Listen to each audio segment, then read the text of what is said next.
Okay. Hello guys and welcome back to all of you. Welcome to the class.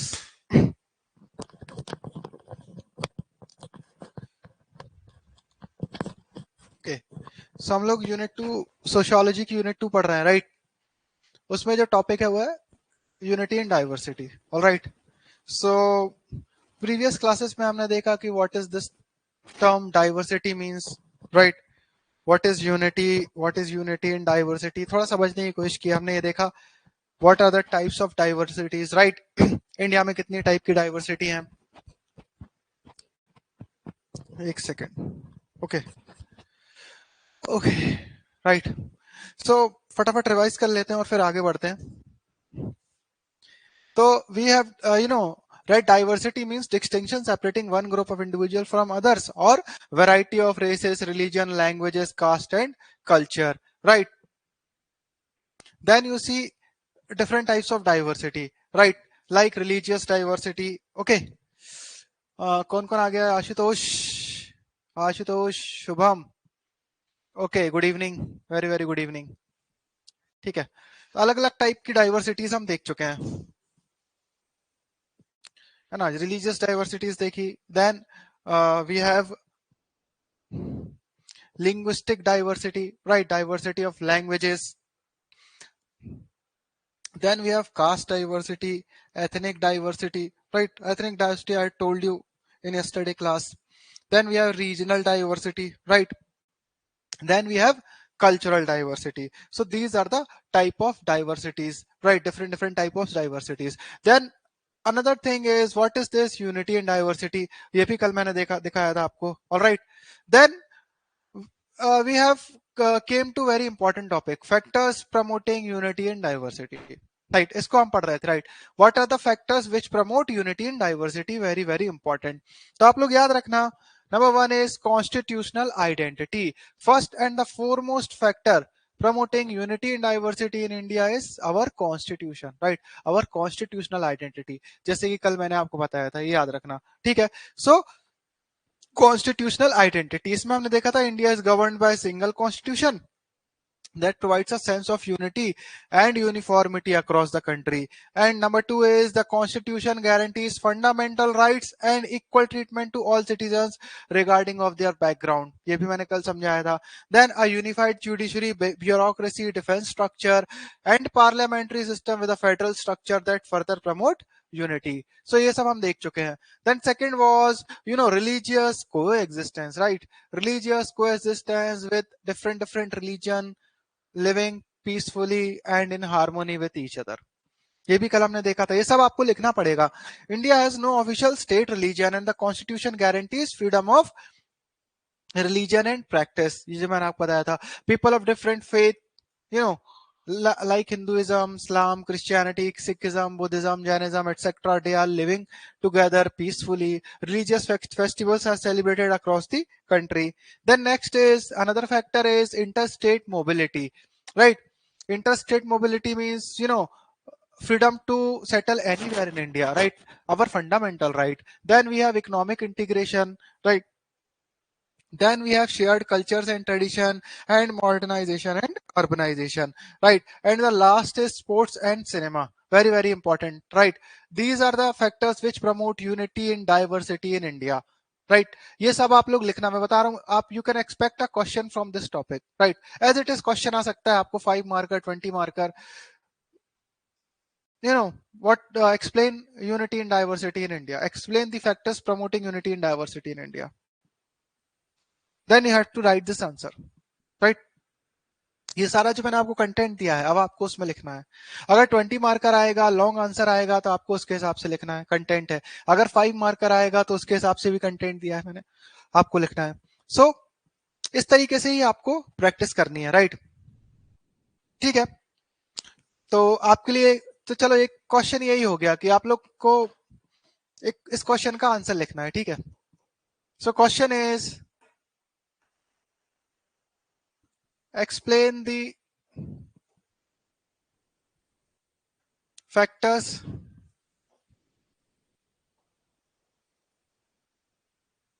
promoting unity in diversity in India, right, 5 marks. 5 marks के लिए आपको ये short answer लिखना है, ठीक है। समझ में, लिख लोगे? रिप्लाई करो यस और नो, लिख लोगे? बहुत स्ट्रेट फॉरवर्ड है, ठीक है। लिख, दिख रहा है ना ये? लो, क्वेश्चन लिखो, इसका आंसर लिखना।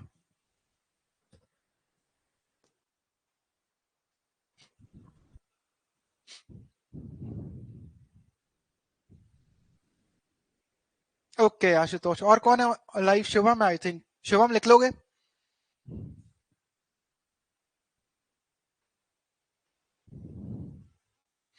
चलो, then next topic is very very important. ये भी स्ट्रेट फॉरवर्ड आपसे क्वेश्चन पूछा जा सकता है, what are the threats to India's unity, right.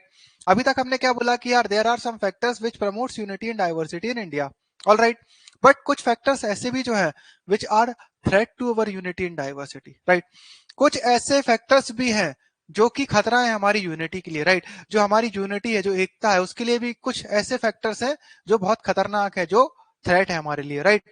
There are some threats to our unity, right? So what are those threats, right? Very very important, आपको question आ सकता है, write down the, you know, threats to India's unity, or what are the factors which can threaten India's unity and diversity? Straight forward question आपको आ सकता है, right. सो एक एक करके हम देखते हैं। Number one and the foremost is religious conflicts, very very important, right. Religious conflicts, right.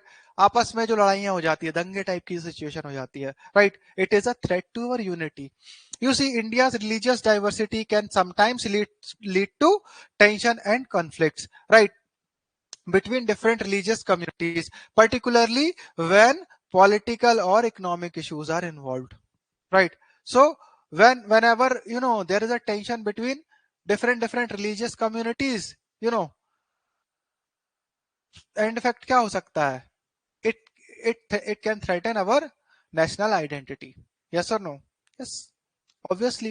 So जब ये दिक्कत आती है, right, when there is a tension and conflicts between religions, you know, it can adversely affect our India's unity, right. तो आपको लिखना है, अगर क्वेश्चन आएगा तो you have to write down, number one, what is the threat to India's unity? Number one, religious conflicts, right.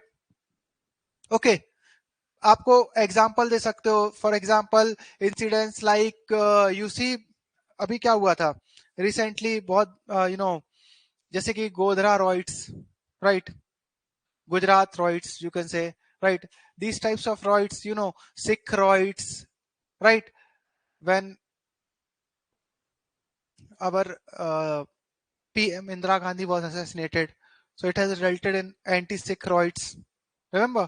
तो इस type के जो दंगे हैं, right, between you know, religious communities, it can threaten our unity, right. याद रखना इस चीज को। Next is regionalism, very very important, right.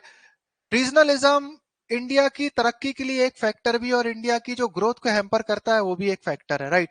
ये दो धारी तलवार टाइप का है, रीजनलिज्म हो गया, रिलीजियस इश्यूज हो गए। ये ऐसे है कि एक तरफ तो ये आपकी यूनिटी को स्ट्रेंथन करते हैं और एक तरफ ये आपकी यूनिटी को थ्रेट भी है, राइट। रीजनलिज्म में you see the diverse culture, languages and traditions of India's different regions can sometimes lead to religious conflicts, especially when one region feels marginalized or disadvantaged compared to other, right.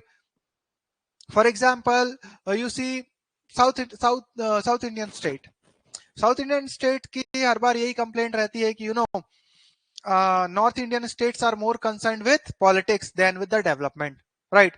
South Indian state की for example Tamil Nadu, Tamil Nadu को ये problem रहती है कि उनके ऊपर बातें थोपी जाती हैं, राइट। सो इस तरीके से क्या रीजनलिज्म, जो रीजनल आइडेंटिटीज है वो कई बार हावी होने लगती हैं, राइट, लोगों के ऊपर, दैट इज रीजनलिज्म। कि लोगों को रीजनल आइडेंटिटी ज्यादा इंपॉर्टेंट लगने लगे नेशनल आइडेंटिटी से, right. For example, I belong to Karnataka, so I am Kannadiga. For me, Kannada is more important than India. Then this is regionalism, right. I am favoring my region, right, and I want my region to be independent. So इस type की जो situation है ये बहुत dangerous हो जाती है।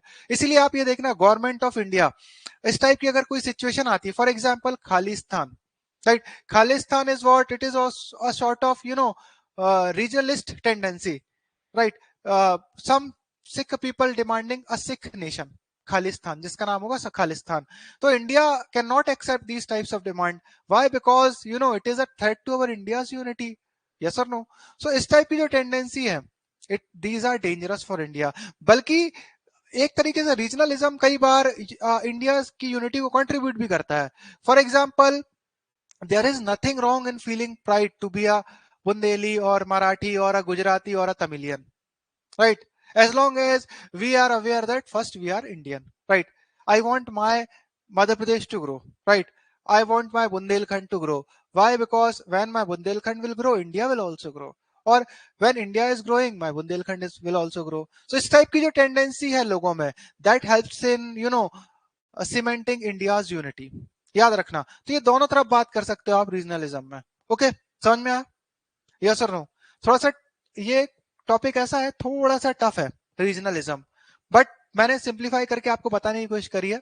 Regionalism मतलब सिंपली क्या होता है, अगर आप अपने रीजन, जिस रीजन से आप बिलोंग कर रहे हो, राइट, अपनी रीजनल आइडेंटिटीज को आप ज्यादा फेवर करने लगो नेशनल आइडेंटिटी की तुलना में, दैट इज रीजनलिज्म. आपको लगने लगे कि ये मैं ही सर्वश्रेष्ठ हूं, मेरा रीजन ही बेस्ट है, राइट, अब इसके अलावा कुछ नहीं, बाकी सब चीजें एक तरफ जाए. So this type of feeling is regionalism. So it is a threat to India's unity, right? समझ में आया?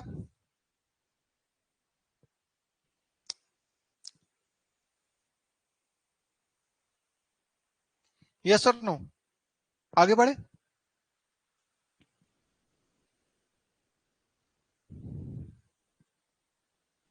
रिप्लाई करो तो आगे बढ़ते हैं.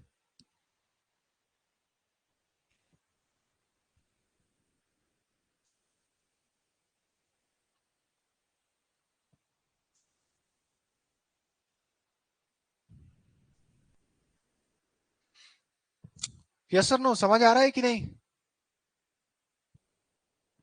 जल्दी फटाफट रिप्लाई करो आप लोग. कौन कौन है ऑनलाइन?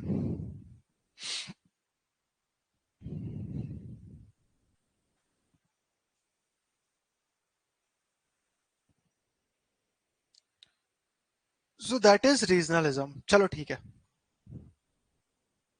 आगे बढ़ते हैं. ऑलराइट, ठीक है. So the next is caste conflict. Caste conflicts are also very very dangerous for India's unity. Okay, Gaurav ने रिप्लाई किया. ठीक है. Then caste conflicts are also very very dangerous to India's unity. ये सब आप लोग पॉइंट लिखने हैं, आपको याद रखना. एक एक चीज आपको एग्जाम में लिख कर आनी है, ठीक है. Then caste conflict means when different different caste you know fight with each other. That is caste conflict. Very very dangerous to India's unity. आप ये मान के चलो, कास्ट कॉन्फ्लिक्ट की तो ये स्थिति थी एक टाइम पे, before independence, doctor B R Ambedkar wanted these scheduled caste people to be excluded from caste Hindu, right, or religion Hindu. That's why Dr. B R Ambedkar demanded separate communal electorate for depressed classes, right? Because why? Because of this class conflict. Oh, sorry, caste conflict, right? Depressed classes क्या था? Depressed classes और depressed caste, right? For example, scheduled caste. उनके साथ दिक्कत ये थी कि they were historically discriminated. So Dr. B R Ambedkar wanted these caste, right, to get developed, right? Dr. B R Ambedkar, he himself was from this scheduled caste. So he wanted the upliftment of scheduled caste, right? और उनको ये पता था कि जब तक एक अलग कम्युनल इलेक्टोरेट, जब तक इनको अलग से वोटिंग का अधिकार नहीं मिलेगा, राइट, तब तक इनका डेवलपमेंट पॉसिबल नहीं है डिप्रेस क्लासेस का. अगर डिप्रेस क्लासेस का डेवलपमेंट अगर सो कॉल्ड अपर कास्ट के हाथ में रहा तो ये कभी डेवलप नहीं हो पाएंगे, right?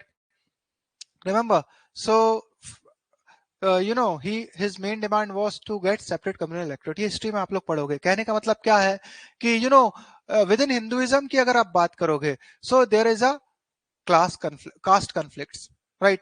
Upper caste versus lower caste, right? Middle caste versus lower cast.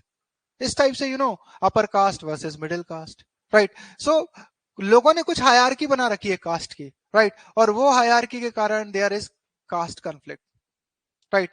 Hierarchy matlab there are some caste which are very pure, right, on the basis of purity of blood. Some caste very pure, some caste very impure, right? Their blood is impure.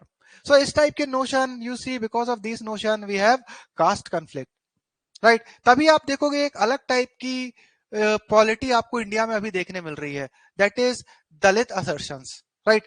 Dalit assertionism, yeah, Dalit assertion politics means what? Now Dalit are assertioning their identity. Now Dalits are demanding their right. आप ये समझो, from Uttar Pradesh, we have a person, we have a person who is elected as MP, right? He chose to, fight election without associating from any party. He fought independent and he won. That person is, Chandrasekhar Azad, right? Chief of Bhim Army. So you see this sort of, this is a new trend in Indian politics, right? Or you can say this is a new trend in Indian sociology, Dalit assertionism, right? These types of leader, they are, now demanding their rights more, more vocally and, more aggressively. अब आप ये देखो तो, there was in UP largely there was a dominance of Samajwadi Party, Congress and BJP. But in spite of these, these parties, an independent candidate had won. So this is a new trend in Indian politics. याद रखना. So क्या हो रहा है इससे? There is a situation of caste conflict, right? It is a threat to India's unity, right? Despite constitutional prohibitions, entrenched caste system in India continues to be a source of social and economic inequality, which can fuel tension and conflict, right? Then you see economic disparities, very, very important, right? Very, very important. Economic inequality or economic disparity. सबसे बड़ा खतरा अगर India की unity को है, सो उसको आप बोल सकते हो economic inequalities, rising inequality in India, right? अमीर और ज्यादा अमीर हो रहे हैं, गरीब और ज्यादा गरीब हो रहे हैं, राइट?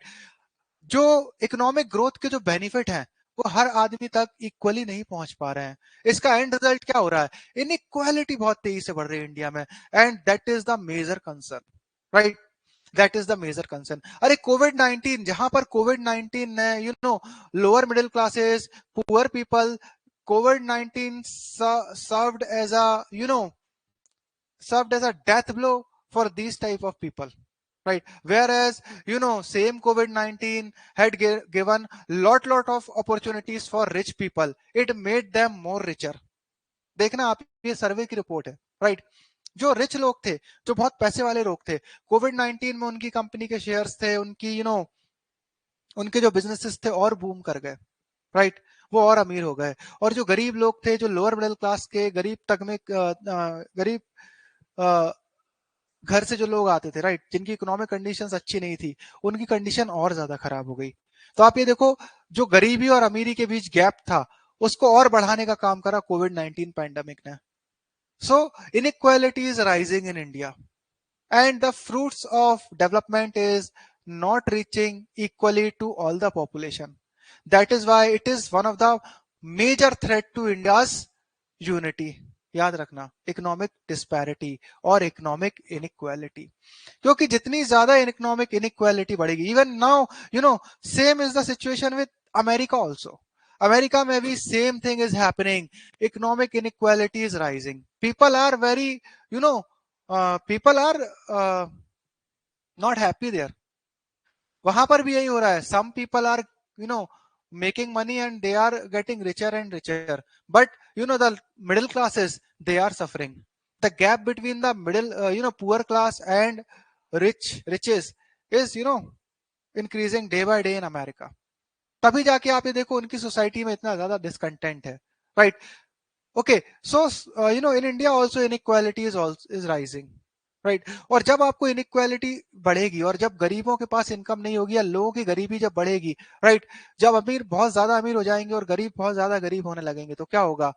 ऑब्वियस सी बात है, कॉन्फ्लिक्ट्स के लिए तैयार हो जाओ आप. एक सर्वे में ये लोग अलग अलग सर्वेस करते रहते हैं, तो एक सर्वे में ये पाया गया कि इंडिया में जब जब गरीबी बढ़ती है, इनइक्वालिटी बढ़ती है, तब तक ये रिलीजियस कॉन्फ्लिक्ट, कास्ट कॉन्फ्लिक्ट, तब तब ये बढ़ जाते हैं। और जब जब इंडिया में गरीबी कम होती है, राइट, इन इकोनॉमिक ग्रोथ ज्यादा होती है इंडिया की, यू कैन से, जब जब इंडिया की इकोनॉमिक ग्रोथ ज्यादा होती है, तब तब ये रिलीजियस कॉन्फ्लिक्ट, कास्ट कॉन्फ्लिक्ट कम हो जाते हैं।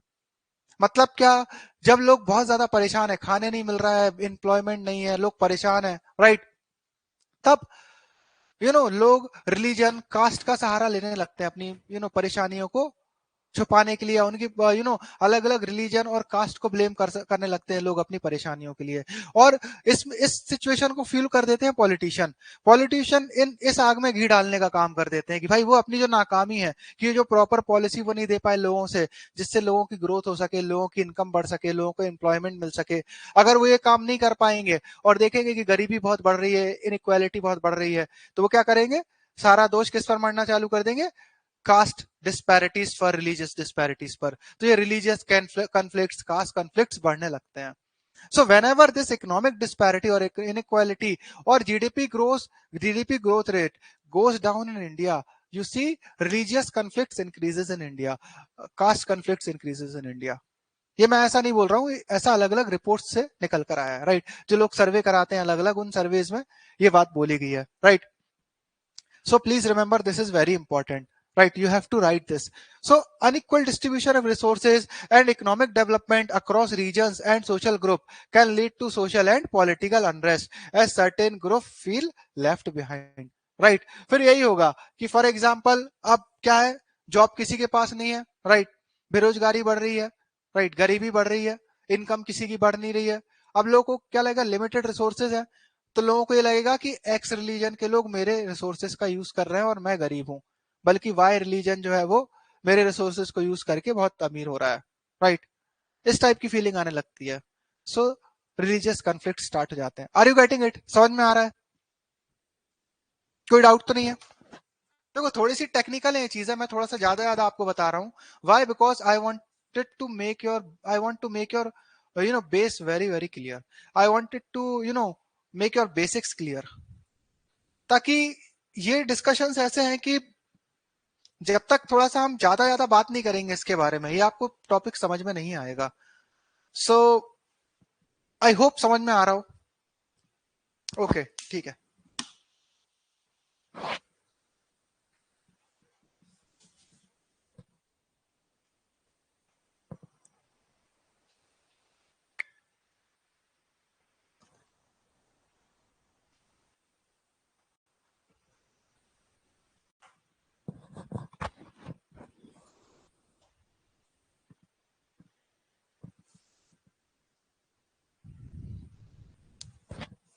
ठीक है,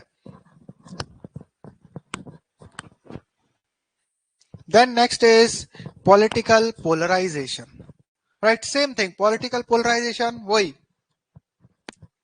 किसी लोगों को किसी एक मुद्दे पर दो भाग में डिवाइड कर देना, राइट, जो कि अभी आप देखोगे इंडियन पॉलिटी में काफी चरम पे थी ये चीज है, remember. So political polarization, increasing political divisions and polarization along identity lines can undermine national unity and lead to conflict, right? किसी भी इशू पर, किसी भी मुद्दे पर लोगों को डिवाइड करना, राइट, यस और नो, राइट, एक्सेप्ट करते हो कि नहीं करते हो, किसी भी इशू को मुद्दा बना के, राइट, लोगों को डिवाइड करना। और मोस्टली यू कैन से रिलीजियस इश्यूज को मुद्दा बनाकर ये डिवीजन करके आप वोट लेने की जो कोशिश होती है, दैट इज पॉलिटिकल पोलराइजेशन। अब इससे ज्यादा मैं नहीं बोलूंगा क्योंकि आप लोग खुद समझदार हो, आप समझते हो क्या बोलना चाह रहा हूं, ठीक है। Then another very very important is external threats, right. It is also, external threats are also a threat to our India's unity. Yes or no? Yes. Conflicts with neighboring countries, terrorist attack, and other security threats from outside India can also pose challenges to India's, unity and stability. Right, एक नया trend अभी चल गया है, right, external threat या internal threat बोलो, एक नया ट्रेंड क्या चल गया है आपका, यू सी प्रॉक्सी वॉर लड़े जा रहे हैं, right. Proxy war in the sense, लोग अपने एजेंट वगैरह, फॉर एग्जांपल एनिमी कंट्रीज अपने एजेंट इंडिया में भेज के इंडिया में अटैक करवाए, जैसे कि 26/11, रिमेंबर, कसाब वगैरह ये सब आए, नॉन स्टेट एक्टर्स से इंडिया में आके ये लोग उत्पात मचाने लगे। या अदर कंट्रीज क्या करें, हमारे फॉर एग्जांपल हमारी सैटेलाइट हैक कर लें, हमारे सर्वर्स को हैक कर लें और उससे कुछ गड़बड़ी करने की कोशिश करें। तो ये सारे चैलेंजेस भी they are also serious challenges to India's unity, right? Okay,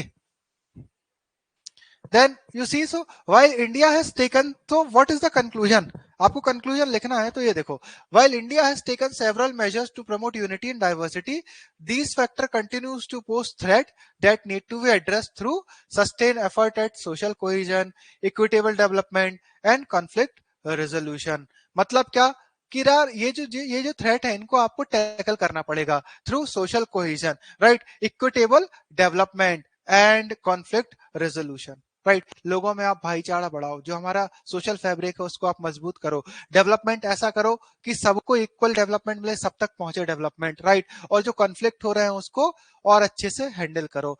अगर हम ऐसा करेंगे तो ये जो थ्रेट्स है इनको हम टैकल कर पाएंगे और इंडिया और आगे बढ़ता रहेगा। That is the conclusion. So maintaining a delicate balance between diverse regional, religious and cultural identities remain an ongoing challenge for India's national unity, right. So this is the conclusion of our this topic, right. इस तरीके से आप लिखना answer, है ना।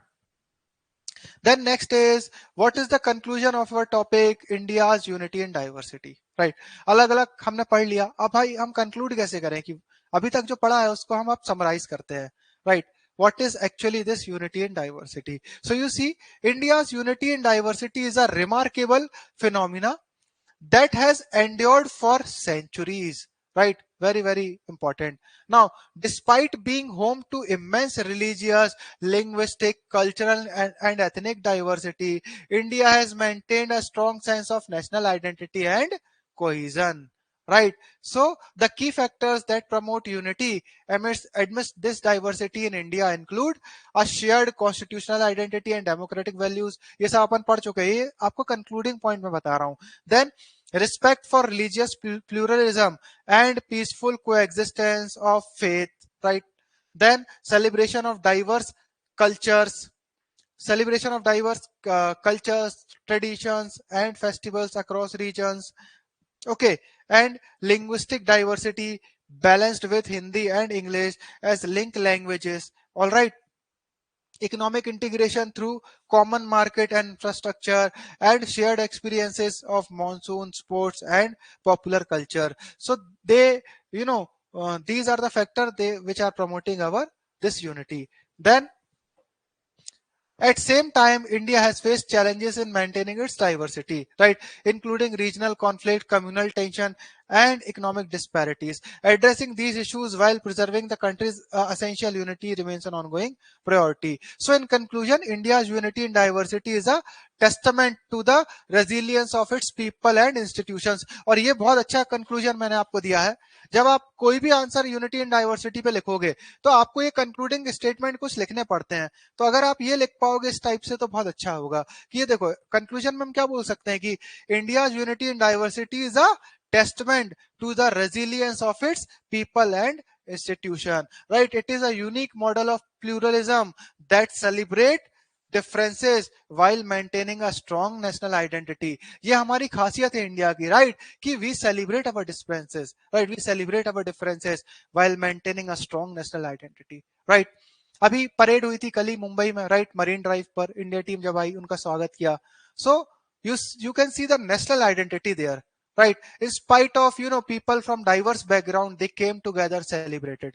That is the beauty of India. So while maintaining a strong national identity, preserving its delicate balance will be key to India's continued progress and prosperity in the years ahead. So this is the conclusion. क्या पूछा है आपने?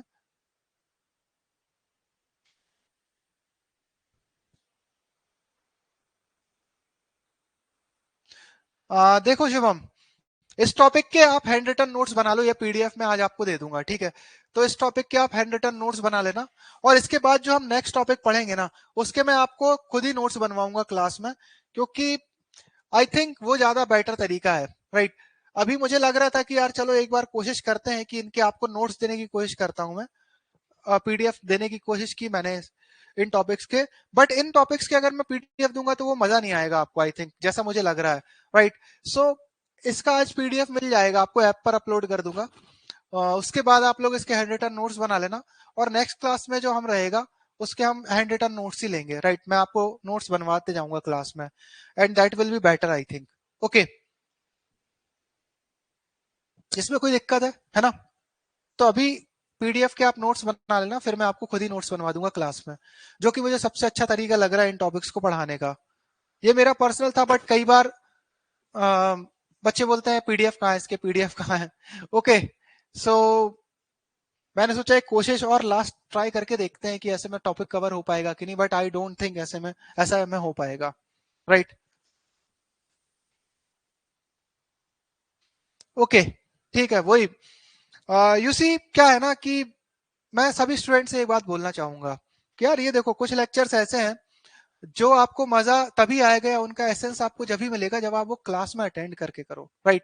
ये भी PDF ऐसी है, मैं आपको पीडीएफ दे दूंगा ना, आपको कुछ समझ में नहीं आएगा अगर आप क्लास अटेंड नहीं करोगे तो, राइट। सो अगर आप ये सोचो कि यार मैं लास्ट मोमेंट पे सिर्फ क्लास के पीडीएफ पढ़ लूं, राइट, और मैं आंसर लिख के आ जाऊंगा या आ जाऊंगी, आपको बहुत दिक्कत आएगी समझने में कि ये हुआ क्या है।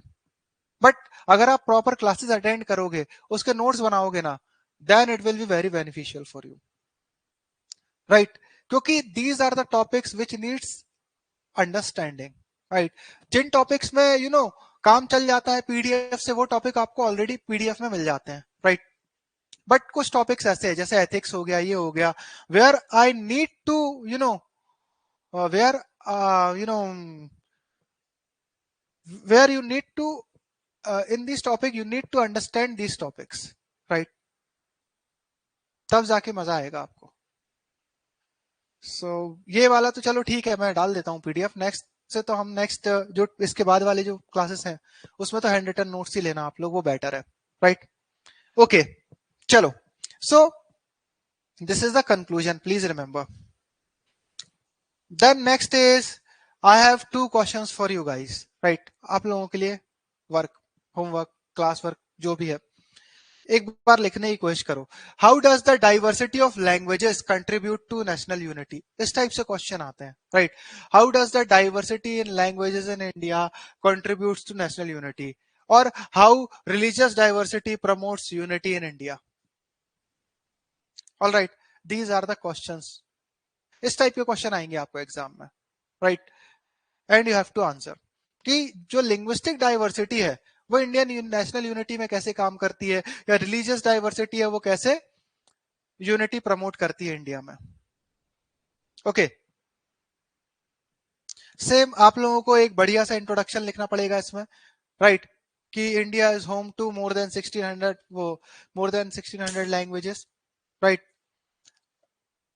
Our constitution has 20, I think 23 scheduled languages, or our constitution provides for protection of linguistic minorities, and our constitution has a scope for development of all the languages, right. इस तरीके से आपको इंट्रोडक्शन देना पड़ेगा, फिर मेन बॉडी पार्ट में आना पड़ेगा कि how does the diversity of languages contribute to national unity, इसके कुछ पॉइंट लिखने पड़ेंगे और फिर कंक्लूजन लिखना पड़ेगा। देखो मैं बताता हूँ, ये क्वेश्चन आप लोग नोट कर लो, इसके आंसर लिखना, थोड़ा सा अपन इसको डिस्कस कर लेते हैं अभी। एक ये वाला क्वेश्चन मैं डिस्कस करता हूँ, ये वाला क्वेश्चन का आंसर आप लोग लिख के भेजना, ठीक है। ये वाला क्वेश्चन है, how does the diversity of languages contribute to India national unity. लिखो क्वेश्चन ये।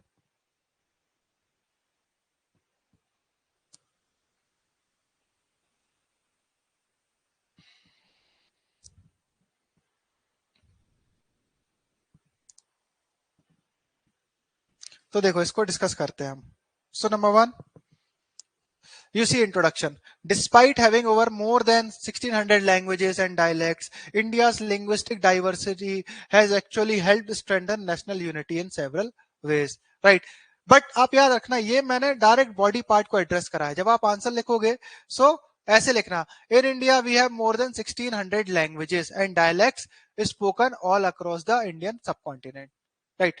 Then next is, despite these languages, you know they have helped in strengthen national unity in several ways. तो अब हम body part को उसको address कर रहे हैं. So number one is preservation of cultural heritage, right? Preservation of cultural heritage, right? Each languages represent a unique cultural identity with its own literature, tradition, and custom. Embracing this diversity helps preserve India's rich cultural heritage. Right? So, क्या था सबसे पहला point क्या है कि how this has strengthened national unity. तो सबसे पहले it has contributed to India cultural heritage. और कल्चरल हेरिटेज एक ऐसी चीज है इंडिया की जिसपे हर भारतीय को गर्व होता है. राइट? सो वो क्यों हो पा रहा है? Why? Because we have preserve this cultural heritage. Right? That's why we feel proud of this. That's why we are able to feel proud of our cultural heritage, because we have preserved our cultural heritage. इस तरीके से आपको लिखना है. Then next is accommodation and tolerance, right? India's remarkable capacity to accommodate and tolerate linguistic differences has helped it to maintain national unity despite the presence of numerous languages, right? Then third is constitutional protection, right? ये सारे points मैं आपको पहले भी लिखा चुका हूं, recycle करके हम यहां लिख रहे हैं. राइट? देन आंसर आप लोग जो आपका टेलीग्राम चैनल है, राइट? एक टेलीग्राम चैनल पे आप लोगों को एक्सेस है क्या आंसर देने का? कुछ अपलोड करने का आई थिंक एक्सेस नहीं होगा, है ना?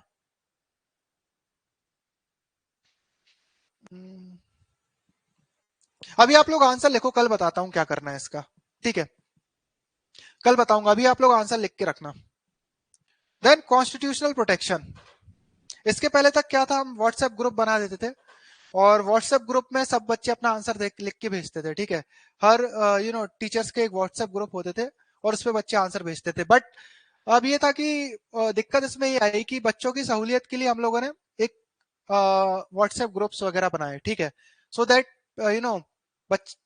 स्टूडेंट को एक आसानी हो सके, वो आराम से इंटरेक्ट कर सके, एक दूसरे से पढ़ सके. बट हुआ क्या कि वो जो ग्रुप्स थे वो फोरम बन गए चिट चैट का और टाइम पास का. Right?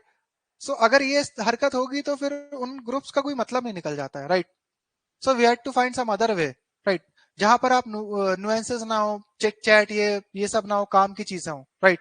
So that's why we are not now creating any WhatsApp group. So we'll see how we can be in touch. Right?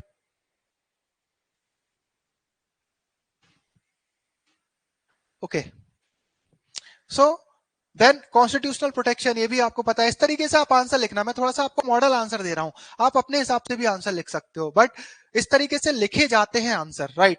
But ये कोई परफेक्ट आंसर नहीं है, ये कोई वो नहीं है. ये सिर्फ एक सिंपल ब्लूप्रिंट है, एक मॉडल आंसर टाइप से है.